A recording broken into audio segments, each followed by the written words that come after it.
అందరికీ నమస్కారం, శుభోదయం. Welcome to profit master. ఇవాళ 8th డిసెంబర్ ఫ్రైడే. ఇంటర్నేషనల్ మార్కెట్స్లో పర్ఫార్మెన్స్ అలాగే మన మార్కెట్స్ మీద ఇంపాక్ట్ చూద్దాం. Most of the Asian markets అన్నీ కూడా కొద్దిగా బలహీనంగా ట్రేడ్ అవుతున్నాయి. నికాయ్, హాంకాంగ్, షాంఘై ఇవన్నీ కూడా. కాస్పీ ఒకటే పాజిటివ్గా ట్రేడ్ అవుతుంది. అమెరికన్ మార్కెట్స్లో night trading Nasdaq 1.3% gains, S&P 500 0.8, Dow Jones 0.2% మేర లాభాలతో ముగిగా క్రూడ్ యుఎస్లో క్రూడ్ ఆయిల్ $70 దిగువన వరుసగా రెండో రోజు కూడా క్లోజ్ అయింది. బేరిష్ సెంటిమెంట్ కొద్దిగా ప్రివేల్ అవుతుంది. అటు బ్రెంట్ క్రూడ్ మాత్రం $75 దగ్గర ట్రేడ్ అవుతుంది. మనకి కొద్దిగా ఇది ఒక పాజిటివ్ సంకేతంగా మనం ఇక్కడ చెప్పుకోవాలి. గోల్డ్లో మాత్రం దూకుడు కొనసాగుతూనే ఉంది. Gold firms as dollar dips ahead of US payrolls report. US payroll data రావాల్సిన అవసరం ఉంది. దీంతో డాలర్ కొద్దిగా బలహీనపడింది. డాలర్ బలహీనపడడం వల్ల గోల్డ్లో కూడా కొద్దిగా స్ట్రెంత్ చూసాం. $2050 దగ్గర as of now gold trade అవుతుంది. So tick by tick strength పుంజుకుంటుంది గోల్డ్. బిట్ కాయిన్ కొద్దిగా బలహీనపడింది. $43,500 దగ్గర ఆల్మోస్ట్ ట్రేడ్ అవుతుంది. ఏషియన్ మార్కెట్స్ నుంచి వస్తున్న సంకేతాలు అయితే ఇవి. Google shares top 5% after company announces Gemini AI model. So Gemini artificial intelligence మోడల్ని ఒకటి అనౌన్స్ చేశారు. సో అసలు ఆ వీడియో చూస్తుంటే మతిపోతుంది. రాబోయే రోజుల్లో అసలుకి మనం బ్రెయిన్ యూజ్ చేయాల్సిన అవసరం ఏమాత్రం లేదు అన్నట్టుగా ఇక్కడ అర్థమవుతుంది, ఇక్కడ కనిపిస్తుంది. సో అసలు అంతగా ఆర్టిఫిషియల్ ఇంటెలిజెన్స్ని హ్యూమన్ బ్రెయిన్ కంటే ఎక్కువగా అంత ఫాస్ట్గా అంత స్ప్లిట్ ఆఫ్ ది సెకండ్లో, నానో సెకండ్స్లో వీళ్ళు ఎలా తయారు చేశారో hats off to Google. So ఇది తర్వాత ఎలాంటి పరిణామాలకు దారితీస్తుందో చూడాలి. స్టాక్స్ పరంగా చూస్తేనేమో యాజ్ ఆఫ్ నో ఇవాళ మెయిన్గా ఇంటర్నేషనల్ మార్కెట్స్ నుంచి ఉన్న సంకేతాల కంటే ఇక్కడ రిజర్వ్ బ్యాంక్ ఆఫ్ ఇండియా ఇవాళ పాలసీ డెసిషన్ అనౌన్స్ చేయాల్సిన అవసరం ఉంది. సో ఆ పాలసీ డెసిషన్ అనౌన్స్ చేయబోతున్న తరుణంలో ఎస్పెషల్లీ బ్యాంకింగ్ రిలేటెడ్ అండ్ అలాగే interest sensitive stocks like banking, auto, real estate stocks మీద మనకి ఇంపాక్ట్ ఉండబోతుంది. ఈవెన్ NBFCs ఇవన్నీ కూడా కొద్దిగా ఆప్షన్ ట్రేడర్స్ ఎవరైతే ఉంటారో వాళ్ళు బ్యాంక్ నిఫ్టీ అలాగే బ్యాంకింగ్ స్టాక్స్ విషయంలో కొద్దిగా అప్రమత్తంగా ఉండాలి. రిజల్ట్స్ అనౌన్స్ అయిన తర్వాత గంట సేపటి వరకు కూడా దాని ఇంపాక్ట్ ఉంటుంది కాబట్టి సో రేట్ సెన్సిటివ్ స్టాక్స్ మీద కొద్దిగా దృష్టి పెట్టాలి. IDFC ఫస్ట్ బ్యాంక్లో వార్బర్ పింకస్ తన వాటాన్ని పాక్షికంగా విక్రయించింది. జొమాటోలో SoftBank $135 million worth of స్టాక్స్ని విక్రయించబోతుంది బ్లాక్ డీల్ ద్వారా. శ్రీరామ్ ఫైనాన్స్ మాస్టర్ అగ్రిమెంట్ కుదుర్చుకుంది MSME బారోయర్స్ తో సిడ్బీతో కలిపి వాళ్ళకి చిన్న కంపెనీస్కి లోన్స్ ఇవ్వడానికి ఒప్పందం అది. 5 స్టార్ బిజినెస్ ఫైనాన్స్లో మ్యాట్రిక్స్ పార్ట్నర్స్ 5.87% వాటాని బ్లాక్ డీల్ ద్వారా విక్రయించబోతోంది. ఒలెక్ట్రా గ్రీన్ టెక్కి Vasai Virar city municipal corporation Mumbai నుంచి 40 ఎలక్ట్రిక్ బస్సులు సప్లై మెయింటెనెన్స్ కాంట్రాక్ట్ లభించింది. CONCOR with an aim to promote sustainable and eco-friendly renewable solar energy, Kankar and NTPC Vidyut have signed MOU to explore the possibility of PV solar renewable energy projects in Kankar. So ఇక్కడ photovoltaic solar renewable energy ప్రాజెక్ట్స్ని తమ కంకార్ టెర్మినల్స్లో ఏర్పాటు చేయడానికి కంకార్ అలాగే NTPC మధ్య ఒక ఒప్పందం కుదిరింది. IIFL securities set aside SEBI order, అదొకటి. న్యూ క్లయింట్స్ తీసుకోకుండా సెబీ గతంలో విధించిన ఏవైతే ఆజ్ఞలు ఆదేశాలు ఉన్నాయో వాటిని SAT పక్కన పెట్టింది. ఇది కొద్దిగా తాత్కాలికంగా IIFLకి ఊరట. సంఘీ సూకూరు రామారావుని హోల్ టైమ్ డైరెక్టర్గా నియమించింది. అలాగే CEOగా. Maruti Suzuki has received an order for dropping earlier show cause notice from Gujarat GST. So ఇవి అప్డేట్స్. ఇక మేజర్గా ఇవాళ RBI పాలసీ డెసిషన్ ఎలా ఉండబోతుందో దాని మీద మార్కెట్ ఒక గైడెన్స్ తీసుకుంటుంది. ఎకనామిక్ టైమ్స్ ఫస్ట్ పేజ్లో economy gaining from manufacturing Boost, Nirmala Sitharaman గారు చెప్పిన మాట. అలాగే ఉమెన్స్ పార్టిసిపేషన్ ఎవ్రీ స్పేర్లో అవసరం ఉంది, ఇంకా మరింత వృద్ధి నమోదు చేస్తుందని చెప్పి. సెకండ్ క్వార్టర్ ప్రపంచంలోనే అత్యధిక వృద్ధిని నమోదు చేసిన దేశంగా భారతదేశం అభివృద్ధి చెందింది. ఈ మొమెంటం ఇంకా కంటిన్యూ అవుతుంది, కొనసాగుతుందని చెప్పి ఫైనాన్స్ మినిస్టర్ చెప్తున్నారు. Companies load up on privately place debt record దాదాపు 9 లక్షల కోట్ల రూపాయల మేర అప్పుల రూపంలో వివిధ కంపెనీస్ రైజ్ చేయడం ఇక్కడ మనం చూడవచ్చు. సో ఫస్ట్ పేజీలో అవి. ఇక్కడ now 10,000 fuel pumps offer EV charging points. అందులో ఇండియన్ ఆయిల్ 6,300 అవుట్లెట్స్లో ఈ ఫెసిలిటీని ఏర్పాటు చేయబోతోంది. ఇండియన్ ఆయిల్ కార్పొరేషన్ ఫోకస్లో ఉంటుంది.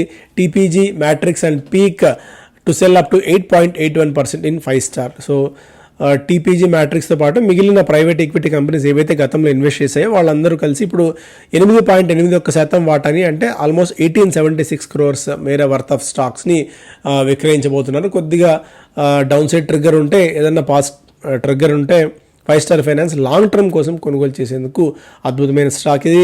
పేటిఎంస్ postpaid loan cuts to append its growth thesis. ఇక్కడ పేటిఎం స్టాక్ని కొద్దిగా డౌన్ గ్రేడ్ చేయడం ఇక్కడ మనం చూస్తున్నాం. ఎందుకంటే పేటిఎంకి ఇప్పటివరకు బిలో 50,000 రూపాయలు ఏవైతే లోన్స్ వాళ్ళు ఇస్తూ ఉన్నారో టికెట్ సైజ్, వాటికి విలువ అంటే వాటి ఓవరాల్గా బిజినెస్లో వాటి ఇది సైజ్ దాదాపు 72%. ఇప్పుడు రిజర్వ్ బ్యాంక్ ఆఫ్ ఇండియా కొన్ని ఆదేశాలు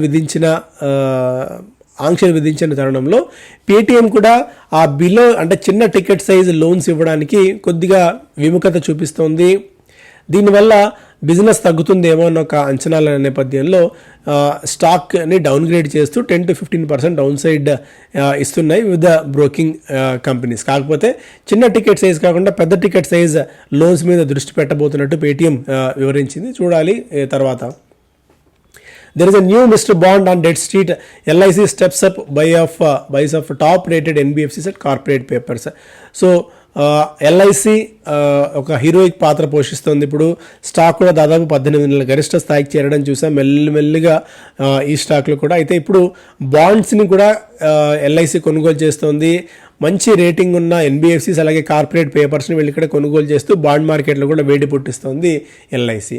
బిజినెస్ స్టాండర్డ్ ఫస్ట్ పేజ్లో Sitharaman rules out spectacular interim budget. సాధారణంగానే ఇంటరిమ్ బడ్జెట్ అంటేనే అది స్పెక్టాకులర్ ఉండదు, దాని గురించి మళ్ళీ ప్రత్యేకంగా చెప్పుకోవాల్సిన అవసరం లేదు. ఇంటరిమ్ అంటేనే మధ్యంతర బడ్జెట్. సో మళ్ళీ కొత్త గవర్నమెంట్ ఫామ్ అయిన తర్వాత అప్పుడు ఫుల్ లెంత్ బడ్జెట్ ఉంటుంది, అప్పుడు ఏదైనా చేసినా ప్రయోజనం. ఇప్పుడు ఒక అద్భుతంగా ఇంటరిమ్ బడ్జెట్ ప్రవేశపెట్టినప్పుడు కూడా మళ్ళీ కొత్త గవర్నమెంట్ వచ్చిన తర్వాత మళ్ళీ విధి విధానాలు మారుతాయి. అప్పుడు దానికోసం ఇంత ఆవేశపడాల్సిన అవసరం, కసరత్తు చేయాల్సిన అవసరం ఉండదు. అందువల్ల స్పెక్టాక్యులర్ బడ్జెట్ లేదు, అది నెగిటివ్ అవుతుందని ఒక వార్త ఉన్నప్పుడు కూడా దాన్ని మనం అంత సీరియస్గా పరిగణలోకి తీసుకోవాల్సిన అవసరం లేదు. షుగర్ కంపెనీస్కి, షుగర్ స్టాక్స్కి ఒక చెంపపెట్టు లాంటి నిర్ణయం ఇది. Stop producing ethanol from sugar cane juice governments to mills. ఇక్కడ ఎథనాల్ మాయలో పడి డబ్బులు ఎక్కువ వస్తాయన్న ఆశలో పడి షుగర్ను వదిలేసి షుగర్ కేన్ జ్యూస్ని ఈ ఎథనాల్ ప్రొడక్షన్ కోసం వాడుతున్న కంపెనీస్కి, షుగర్ కంపెనీస్, దీనివల్ల షుగర్ ప్రొడక్షన్ తగ్గుతోంది. అలాగే దీనివల్ల ప్రైజెస్ ఆర్టిఫిషియల్గా ఇన్ఫ్లేట్ అవుతున్నాయి. దీన్ని దృష్టిలో పెట్టుకొని ఈ ఎథనాల్ ప్రొడ్యూసింగ్ కంపెనీస్ మీద కేంద్రం ఒక గట్టి నిర్ణయం తీసుకుంది. దీంతో వివిధ షుగర్ రిలేటెడ్ స్టాక్స్లో కొద్దిగా బలహీనత అయితే మనం చూసాము. Reality Boost IT SEZ developers get flexibility to use vacant space. నిన్న సండూర్ మ్యాంగనీస్ దాదాపు 15% మేర పెరిగింది. PSUs to dominate list of amphi upgrades చేయడంతో పిఎస్యూ స్టాక్స్ మరింతగా బెనిఫిట్ పొందబోతున్నాయి అన్నట్టుగా ఒక వార్త. ఇక్కడ ఈ మోడీ గవర్నమెంట్ ఎస్పెషల్లీ పిఎస్యూస్ మీద ఎక్కువగా ఫోకస్ పెట్టడము, ఏవైతే ఉన్న కొన్ని పిఎస్యూస్ అయినా సరే వాటిని చాలా పటిష్టంగా మార్చాలన్న ఒక అంచనాలో ఉన్న నేపథ్యంలో పవర్ ఫైనాన్స్ కార్పొరేషన్ కానీ, ఐఆర్ఎఫ్సి, అలాగే మెజగాన్ డాక్, ఎస్జేవిఎన్ ఇవన్నీ కూడా మరింత స్ట్రాంగ్గా పర్ఫామ్ చేసే అవకాశాలు ఇక్కడ లాంగ్ టర్మ్లో మనకు కనిపిస్తున్నాయి. ఇక్కడ 17,000 కోట్ల రూపాయలతో టీసీఎస్ బైబ్యాక్ అనౌన్స్ చేసిన సంగతి తెలుసు. టెండరింగ్ స్టార్ట్ అయింది. 7 రెట్లు అధికంగా టెండరింగ్ వచ్చింది. 17,000 into 7 times వాళ్ళకు టెండరింగ్లో వచ్చింది. 4,150 రూపాయలు చెప్పిన ఒక్కొక్క షేర్కి కంపెనీ ఇవ్వబోతోంది. లాస్ట్ క్లోజింగ్తో పోలిస్తే 15% ఎక్కువ. సో ఇక్కడ యాక్సెప్టెన్స్ రేషియో ఎంత ఉంటుంది అన్న దాని మీద ఆధారపడి ఉంది. ఎందుకంటే రికార్డ్ స్థాయిలో దాదాపు 7 రెట్లు అధికంగా టెండరింగ్ ప్రాసెస్ వచ్చిన తరుణంలో. సో అంటే 1కి 7 మంది పోటీ పడుతున్నట్టు. Okay, HAL taps Nigeria, Argentina, Philippines to sell Tejas. ఇక్కడ ఇండియాలో తయారైన తేజస్ ఎయిర్ క్రాఫ్ట్స్ని, కాంబాట్ ఎయిర్ క్రాఫ్ట్స్ని విక్రయించేందుకు ఇతర దేశాల వైపు కూడా హెచ్ఏఎల్ చూస్తోంది. ఇప్పుడు నైజీరియా, అర్జెంటీనా, ఫిలిప్పీన్స్ కూడా హెచ్ఏఎల్ తయారు చేస్తున్న తేజస్ విమానం మీద ఆసక్తిని చూపిస్తున్నాయి. దీంతో హెచ్ఏఎల్కి ఇంకా చాలా పొటెన్షియల్ ఉంది. నిన్న కొద్దిగా బలహీనత వచ్చినప్పటికీ స్టాక్ చాలా స్ట్రాంగ్గా పెరిగింది కాబట్టి సో అప్పుడప్పుడు కొద్దిగా ఒక బ్రేక్స్ అయితే పడవచ్చు. ఎల్ఐసి 5 ట్రిలియన్ మళ్ళీ మార్కెట్ క్యాప్ని సాధించింది. గత 18 నెలల్లో గరిష్ట స్థాయికి స్టాక్ ఇక్కడ చేరుకోవడం మనం చూస్తున్నాం. SpiceJet looks to tap equity route for funds. ఇక ఆరిపోయే పరిస్థితిలో ఉన్న స్పైస్ జెట్ మెల్లిగా మళ్ళీ మరొక్కసారి కొద్దిగా ఈక్విటీ రూపంలో నిధులు సమీకరించి గట్టెక్కించే ప్రయత్నం అయితే చేస్తుంది. బట్ ఏ మేరకు సఫలీకృతం అవుతారన్నది సో కాలమే నిర్ణయించాలి. బట్ యాజ్ ఆఫ్ నో అయితే ఆ పిక్చర్ అంత గొప్పగా ఏమీ కనిపించట్లేదు. సో మనగాడు లీడర్గా ఉన్న ఈ స్పేస్లో ఇండిగోనే అసలు ఎవరు బీట్ చేయలేని దరిదాపుల్లో కూడా లేని విధంగా ఇండిగో ప్రస్తుతం రూపాంతరం చెందింది. ఆ తర్వాత వచ్చే ఎయిర్ ఇండియా కానీ తర్వాత ఆకాశ ఇవన్నీ కూడా ఎన్ని ప్రయత్నాలు చేసినప్పుడు అట్లీస్ట్ ఒక 2-3 ఏళ్ల వరకు ఇండిగో దగ్గరికి కూడా వెళ్ళలేని పరిస్థితి అయితే ప్రస్తుతం ఉన్న మార్కెట్ కండిషన్స్లో ఉంది. సో ఇవి major updates. Thank you so much. Away weekend.